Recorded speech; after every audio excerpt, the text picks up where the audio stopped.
How's it going, guys? I'm back with another video today, and as you can tell by the title, it's about furries, so let's get into this then.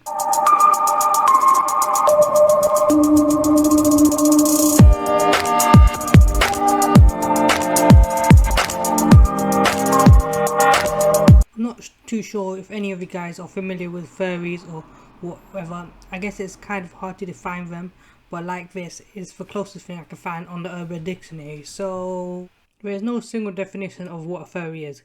Even within the furry fandom, people cannot always agree on what just makes a person a furry or fur or not. Some would agree that to be a furry, you must think and talk like one, use very specific words and phrases. Even if it goes to conversation, wear a fursuit, draw the art, wear stories, etc., etc., but don't talk using fairy lingo, you're not a fairy. Basically, someone that must walk the walk, but don't talk the talk. Basically, you dress up as Tony the Tiger and you get horny. Okay, just kidding, this is just a joke, please don't be offended. I was joking, but they do dress up like Tony the Tiger though. But today we have a video called I'm a Furry, Ask Me Anything, because I think there's a lot of misconception about this furry community thing. I've always kind of cringed at the thought of furries or whatever, but I mean, people will express themselves how they want to express themselves, you know, if it makes you feel better, good for you. Apparently this guy is going to clear the air here and show us what being a furry is really like. We got the questions, he got the answer. Let's go into this then. Help somebody! Some topics are hard to approach. They don't know really what a furry is. Either the subjects are inaccessible, Reasons I am better than you at Furry. or people are uncomfortable discussing them. I'm sorry bro, what was that? I'm kind of trying to go into this video with an open mind or whatnot, but this intro, how can I not? Well, this is just straight nightmare fuel. I'm sorry bro, what this shit is gets this scary.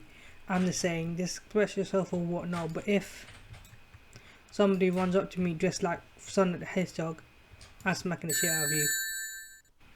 It makes me feel so uneasy with your swiping or swiping. Do you think this guy went to work thinking I can't wait for someone to come in a fox costume and annoy me? Okay, this video that has some weird hitting information because at the way it stands is weird. Walking to people out in public dressed like Scooby-Doo, asking for Scooby snacks, that's pretty weird way to express yourself if you ask me bro. Out of all the ways to express yourself, you got painting, art, movies, dressing, and up with Tom and Jerry.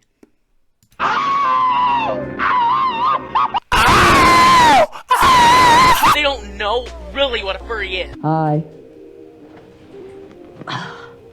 I'm Bo, and I'm a fursuit maker in the furry fandom, and I'm here to answer questions about the furry community.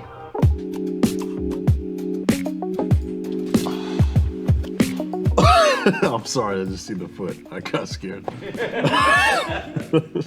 Man, I have a ton of questions, but are you actually naked under your suit right now? Oh, getting right into the juicy question, are we? You can't be asking all these inappropriate questions. Whoa, but are you naked in the underwear though? These are very important questions that I'm actually dying to know. Not trying to be weird or anything, but is that how it works? where did it start? Like, how old were you, I guess, when you found out? Like, you looked at Tony the Tiger and you were like, you know what? Like, where did it start? Dang, What was it? Tony the Tiger kind of thick. I don't know. Tony the Tiger specializes in Frosty Flakes. He's not thick, right? This is not okay. We're not sexualizing Tony the Tiger here. No way, Jose. I think I was like 12. I was just browsing YouTube and I saw a bunch of furries dancing and I was like, dang, I want one of those. And so I made one, and I just haven't stopped ever since. That's interesting because I don't really see myself getting into something that way. Maybe I was a mature 12-year-old, or maybe I thought this was kind of weird. Like, I've never seen anything that catches my eye and think that's kind of strange. And be like, ooh, let me do that. When I was 12 years old and I saw someone who was smoking a cigarette, I was never like, damn, I want to try one of those, because I knew that was never good for you. I'm not saying being a furry is not good for you, but it's a little out of the box, I would say. So I guess my first question is being a furry strictly a sexual thing? Absolutely not. That is by far the most annoying misconception that everyone always say, is it Well, is it a kink? Is it a fetish? I mean, I'm sure you can see why people would think that though, right? And ask that, because that's kind of how being a furry became controversial, especially as far as I remember anyway. Like, I remember Leafy made a lot of videos like furries or whatever, and like made fun of them, and the main WTF factor was like how they would quote unquote hold hands with furry suits and that was kind of weird.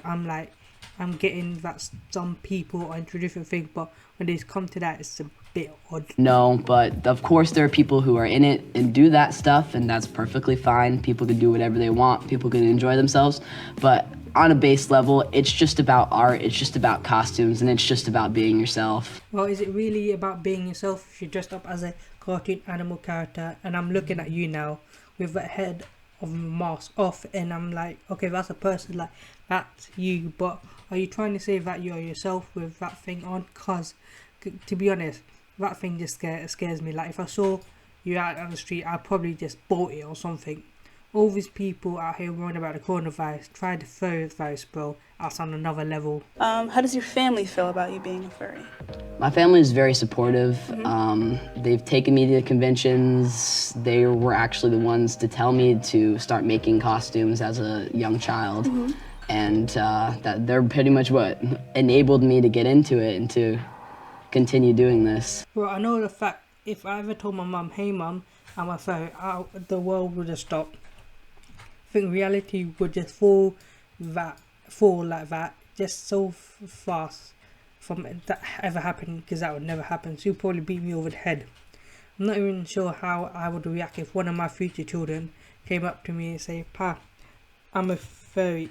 If that ever comes to it, probably I'll show them this video right here and tell them, no way, you're not coming a furry. That's just absolutely way out of the question. Love that. Okay. Is it mostly just like a form of like creative expression, or is there something deeper going on, like with your interest in the I costumes? think it's probably on lines of both, because as much as it is an amazing way to express yourself, people who have issues with mental health find particular comfort in the furry fandom. Okay, and this is actually cool. I'm glad that some people find comfort in some or fandom or group of people when they're not feeling good mentally. Like, if you're just a person that likes to dress up as an animal with other people, then I mean, that's cool.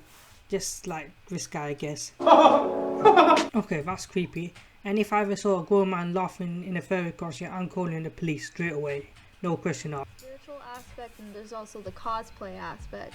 So I just want to hear, like, what's the main difference and what do you think about both of those different types, just in your opinion? I would say that those are not the two types, for one. Okay. And I would also say that there are many types, a lot of which, like, we would be here all day talking about it. Okay. What do you mean spiritual aspect? Like, is a furrydom like a religion? Is like Sly Cooper their god? We have thousands of religions in this world, and out of all the religion, you got to choose furry religion? Nice one. You know, I had enough of furries. I might just have nightmares of them. This is the end of the video, so don't forget to like and subscribe and leave a comment, and consider subscribing. Until next time, see you.